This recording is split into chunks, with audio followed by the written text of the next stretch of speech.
Finally tonight, the factor tip of the day: injecting racism into sports. The U.S. Tennis Open begins today, and the New York Times Magazine yesterday put Serena Williams on its cover. I believe Miss Williams is the best female tennis player ever. The article the Times published was written by Claudia Rankine, and it says this about Miss Williams, quote, "Her excellence doesn't mask the struggle it takes to achieve each win. For black people, there is an unspoken script that demands the humble absorption of racist assaults, no matter the scale, because whites need to believe that it's no big deal," unquote. That is an outrageous falsehood, a reprehensible statement that has nothing to do with the accomplishments of Serena Williams. It's a cheap shot by the writer, Miss Rankine. She is an English professor who teaches at the University of Southern California. She should be ashamed of herself. But the New York Times should also be ashamed. Are there no editors working there any longer? That is a malicious piece of propaganda, and I'm sorry it appeared in any piece of journalism, especially one that features a woman as extraordinary as Serena Williams. Factor tip of the day. Continuing now with our lead story, is Donald Trump actually helping the Democratic Party? Joining us now from Washington, Charles Krauthammer, author of the book Things That Matter. You know, I feel kind of bad because there's your book, and I want everybody to, if you don't have it by now, you should get it. I feel kind of bad because that was like a partisan analysis, and I don't like to be a partisan guy. I'm an independent. But if you really look at the facts and you really look at the achievements, and President Obama's got like 1 year left, you know, you can say, all right, maybe Obamacare benefits the poor. Overall benefit to the country still to be assessed. Maybe Bo Bergdahl trade was good for the country. That kind of escapes me. But the Republicans should be up 60 points on the Democrats, but they're not. And I think it's the Trump factor. Am I wrong? No, I think you've actually stumbled near the truth, but you've got one of the nuances wrong. Look, you're absolutely right that given how dissatisfied the country is with its condition, and given the fact that we've been under an Obama government for 6 years, this ought to be the driving theme of the Republicans, and it ought to have them way ahead. Why isn't that true? Think back to the Republican debate. You heard all kinds of names thrown around, including Hillary Clinton, but there was a very strange absence, a very low incidence of the use of the name Obama. The candidates led by Donald Trump were trying to be one more anti-establishment than the other. Trump's campaign, and here's where I disagree, it's not just that the pizzazz around him, the hoopla around him, and the sizzle, as you put it, is what's distracting. It's also the fact that the substance of what he's saying. Look, Donald Trump is not running against the Democrats. He's running against Washington. He's running against the establishment. He's running against the politicians, he says, who are stupid and incompetent, are being outmaneuvered by those clever Chinese and Mexicans, etc. So the substance of the campaign is anti-establishment rather than anti-democratic. And that, I think, is the core of what's going on right here. But you can point to all of Trump's specific criticisms as the failure of the president of the United States, because he's the leader. He's the guy that's got to rally the country to stand up to the Chinese, or to stand up to the Mexicans, or to stop all the illegal immigration. So I agree with you that it's an anti-establishment play, all right, but I don't agree that President Obama is not responsible, because he is. He's the leader. But that's how I would argue if I were campaigning. That's how traditionally the out party campaigns when it's running after 6 years, 7 years, and it wants to regain the White House. But the problem is that in Obama's case, what you're getting is a kind of a pass because Trump is leading the field. Trump is shaping the debate, and Trump is in effect running as a third-party candidate. He's running an intra-party, intra-GOP insurgency against the leadership, against the establishment, and therefore the argument against the Democrats is left by the wayside. Look, historically speaking, you go back to 1953, with only one exception. Every time one party's held the White House for 2 terms, they have been tossed out on their rear ends. The only exception, of course, is Reagan, who was so successful they gave him a 3rd term with George Bush Sr. running it. But otherwise, Americans usually after 8 years are tired. Yeah, they want to change. In this particular case, the failure of the administration, as you outlined in your talking points, is so overwhelming it's that massive. it is a gimme. It is a gimme for the Republicans. Right. But Trump is leading them into an intra-party fight. Okay, but I don't know how much longer that lasts. We'll see in the next debate in 2 weeks whether the Republicans come back to, listen, 71% of the country is dissatisfied. 71%. That includes a lot of Democrats and a lot of liberals, all right? And maybe they're dissatisfied in a Bernie Sanders way. They want to burn down capitalism and put in, Cuba Light. But I don't think there's a lot of those people. Now, everybody goes, the media. I don't buy that anymore because I think the message has gotten through, as I just said. I think the stats show Americans know this country has lost an enormous amount of power in almost 7 years under Mr. Obama. Would you say that's true? Most Americans know that. But that's what's so, if you're a Republican, tragic about the course of this campaign. Of course it's true. It's overwhelmingly true. The world knows it. Americans know it, but it is not something Republicans are hammering. I'll give you one small example. When Trump got into this John McCain thing, what he said was, what I really have against McCain is about how the veterans are being treated. Now, this is really absurd. Who's in charge of the VA? Who runs it? The administration, the president, the cabinet, the people he appointed, his political appointees. That's where the blame resides for 6 years of mistreatment. To blame it on one senator or even the whole Senate is ridiculous. It's not the job of the legislature to run the Veterans Department. Here is an obvious case where you can argue against democratic rule, show how it is a corrupt and incompetent, and yet it's not being made. No. And that, I think, it's not the media, it's not the pizzazz, it's not the hype. It's the substance of these arguments. They are leaving out Obama, they're leaving out the Democrats. First Republican candidate that gets back to that copies my talking points of tonight, and believe me, somebody will. They're going to surge because I think that the Trump thing is now played out. He's established himself as an anti-government guy. He's got his constituency there. But now you got to win. And the way you win is to defeat the Democratic Party, which is in bed with the president. They haven't rejected the president. Hillary Clinton hasn't rejected any of his policies, and they're ripe for the taking. Last word. Well, that's going to be the key. And the only problem is Republicans have had a whole summer, a few months in which they could be pounding the president, making the case in the debates. For example, you could have had 10 people attacking the Obama administration on the record. And that's going to be the key. The question is, how long will it take them to get around to doing that? Yeah, we'll because see. that's the only way they're going to win. All right, Charles, thanks a lot. We appreciate it as always. Hi, I'm Bill O'Reilly. Thanks for watching us tonight. How Donald Trump's campaign is actually helping the Democratic Party. That is the subject of this evening's Talking Points memo. Seems Mr. Trump's taking a break this week as no public rallies are scheduled. His flamboyant, sometimes bombastic personality has overshadowed every other person running for president, as we all know. Trump's style has captivated millions of Americans, and his campaign has been very successful thus far. So successful that it has almost obliterated the fact that the Democratic president and the party in general have failed to improve America. With Trump getting so much attention, the Democratic record has been obscured. Consider this. About 2 million more citizens live in poverty since President Obama took office. Poverty among women has increased by 1 million. Among blacks, the poverty rate is up nearly 1.5% since President Obama was first elected. Median income for all working Americans has dropped an average of $2,000 since 2009. That's an economic disaster, yet few Americans really know the stats. How about illegal immigration, Mr. Trump's big issue? According to the Center for Immigration Studies, about 2.5 million undocumented immigrants have entered the USA during President Obama's tenure. That includes more than 150,000 unaccompanied minors, kids. The Pew Research Center estimates more than 300,000 babies are born each year to at least one parent who is an undocumented immigrant. Those babies, of course, immediately become American citizens.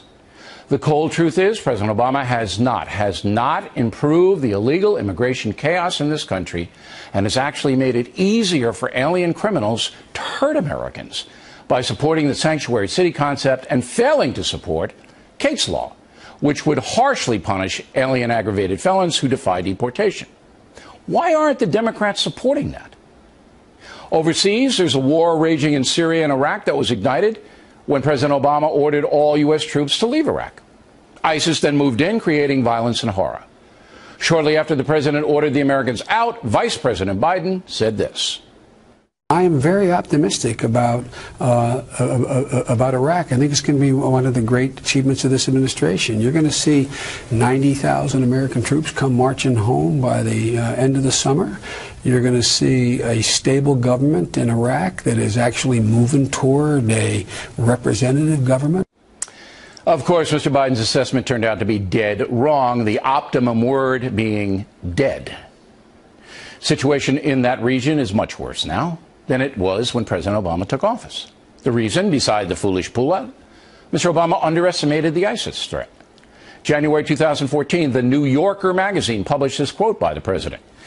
The analogy we use around here sometimes, and I think it's accurate, is if a JV team puts on Lakers uniforms, that doesn't make them Kobe Bryant. So far, the ISIS savages have executed thousands of civilians, raped thousands of women, generally terrorized at least a half dozen nations in the Middle East and North Africa. All of that on President Obama's watch. As far as Iran is concerned, most Americans are opposed to the nuke deal the Obama administration wants approved. According to a Fox News poll released this month, 58% of Americans reject the Iranian nuke deal. Just 31% approve, 10% don't know. In September, Congress will vote on the nuke deal, but it doesn't really matter. President Obama will get it done no matter what. On social issues, the Democratic Party has veered sharply left. When Planned Parenthood was exposed for selling the body parts of aborted babies, few Democrats condemned the action. It's hard to believe, but some people echo this Canadian pro-choice person. It should be the woman's decision to make that choice no matter what, period. Now, if that means taking action up to a month before the child is born, that should be her decision. How about a week? A week? That's her decision again. How about a day? Also her decision. Hard to believe. Now, Hillary Clinton will not criticize Planned Parenthood and is using the issue to reignite the war on women fiction by portraying anyone opposed to Planned Parenthood as anti-woman. We expect that from some of the terrorist groups. We expect that from people who don't want to live in the modern world. But it's a little hard to take coming from Republicans who want to be the president of the United States. Well, there's a uniter, isn't it? Comparing Republicans to terrorist groups. There's a real uniter. That's the woman you want sitting in the Oval Office to bring our country back together. That's a disgrace, and she's a disgrace. Now, Governor Christie's criticism of Hillary Clinton didn't get a lot of exposure. If Donald Trump had said it, it would have. So you can see that the Trump phenomenon has obscured the Democratic performance on the economy, on immigration, on foreign policy, on social issues. The undeniable truth is the Democratic Party is now embracing ultra-left positions, ultra-left, and has failed to deal with vexing problems effectively. JFK and Harry Truman would be ashamed. Just the record itself should be enough to get a Republican elected president in 2016. Certainly enough last November when the Democrats lost the Senate. But again, Donald Trump's transcendence has obscured the entire record. Right now, the political debate is all about sizzle rather than steak. That's not Donald Trump's fault, by the way. He's campaigning in a very effective way for him. Few political experts thought Trump would be dominating the political discourse like he is. Guys like Trump and Ben Carson are gaining traction because many Americans no longer trust traditional politicians who are afraid to speak honestly and bluntly. The folks know there's danger for the country if the economy, ISIS, Iran, horrendous actions by Planned Parenthood, and other troubling problems are not dealt with effectively. President Obama and the Democratic Party have severely weakened this nation. Every single fact points to that. We're approaching $20 trillion in debt. Entitlement spending's out of control. Taxes are rising. working Americans losing ground. Finally, if you still don't believe me, consider this. In a recent Quinnipiac poll, American voters were asked, are you satisfied or dissatisfied with the way things are going in the nation today? An astounding, and I mean that, astounding 71% are dissatisfied or very dissatisfied. 26% say things are okay. Only 2% of Americans are very satisfied with where the country is today. 2%. Talking Points rests its case. And that's the memo. Back in the book segment tonight, What is World at Northeastern University in Boston. There is a pamphlet given to students who supervise other students in the dormitories there. The college apparently is indoctrinating the so-called resident advisors to embrace a certain philosophy. Quote, in order to have the experience of being oppressed, one must belong to an oppressed category. Men cannot be oppressed as men, just as whites cannot be oppressed as whites. Again, that is a university publication. So we asked Jesse Waters to visit the Northeastern campus to find out what the heck is going on.